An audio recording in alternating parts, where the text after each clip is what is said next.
নমস্কার বন্ধুরা, সুপ্রিয়া রান্নাঘরে আবার একটা নতুন পর্বে তোমাদের সকলকে স্বাগত।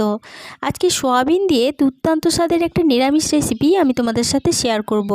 এই রেসিপিটা খেতে অত্যন্ত সুস্বাদু হয় আর বানানোর পদ্ধতি খুবই সহজ।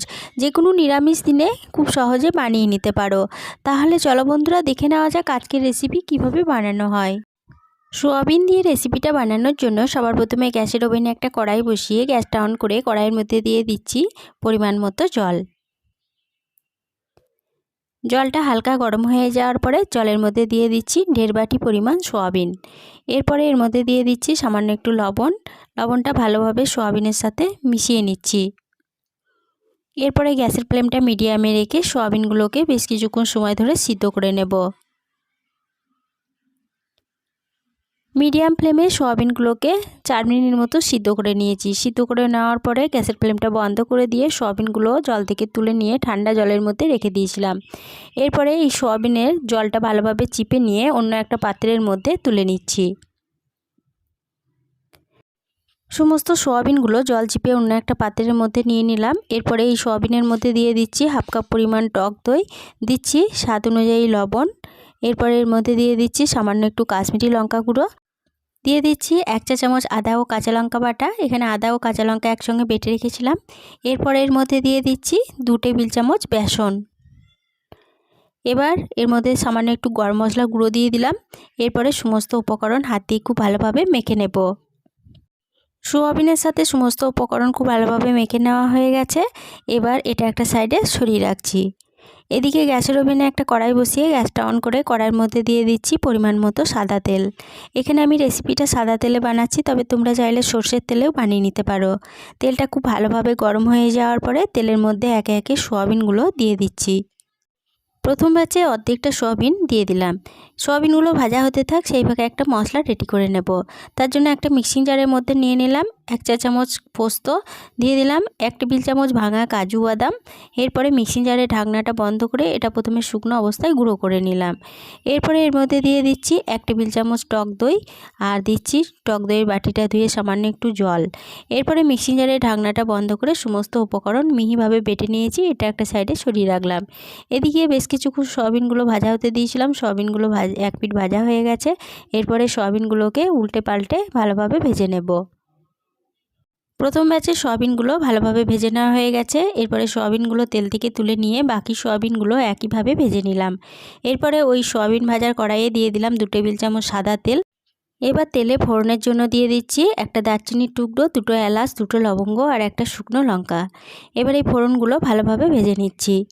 ফোড়নগুলো ভালোভাবে ভেজে নেওয়ার পর ফোড়ন থেকে যখন সুন্দর গন্ধ বেরোতে শুরু করেছে তখন এর মধ্যে দিয়ে দিচ্ছি 1.5 চা চামচ আদা ও কাঁচা লঙ্কা বাটা। এরপরে এই আদা কাঁচা লঙ্কা বাটাটা ভালোভাবে নেড়েচেড়ে কষিয়ে নিচ্ছি। আদা কাঁচা লঙ্কা বাটা 1 মিনিট মতো নেড়ে কষিয়ে নেওয়ার পরে আদা থেকে যখন কাঁচা গন্ধটা চলে গেছে তখন এর মধ্যে দিয়ে দিচ্ছি সামান্য একটু জল। এরপরে এর মধ্যে দিয়ে দিচ্ছি 1/2 চা চামচ জিরে গুঁড়ো, 1/2 চা চামচ ধনে গুঁড়ো দিয়ে দিলাম। কালারের জন্য দিচ্ছি 1/2 চা চামচ কাশ্মীরি লঙ্কা গুঁড়ো। এবার সমস্ত মশলা ভালোভাবে নেড়েচেড়ে কষিয়ে নিচ্ছি। সমস্ত মশলা মিনিট 2-3 মতো নেড়েচেড়ে কষিয়ে নিয়েছি।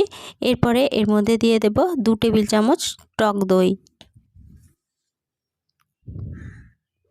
আর টক দইয়ের বাটিটা ধুয়ে সামান্য একটু জলও দিয়ে দিচ্ছি। এরপরে মশলাগুলোকে আবারও ভালোভাবে নেড়েচেড়ে কষিয়ে নিচ্ছি।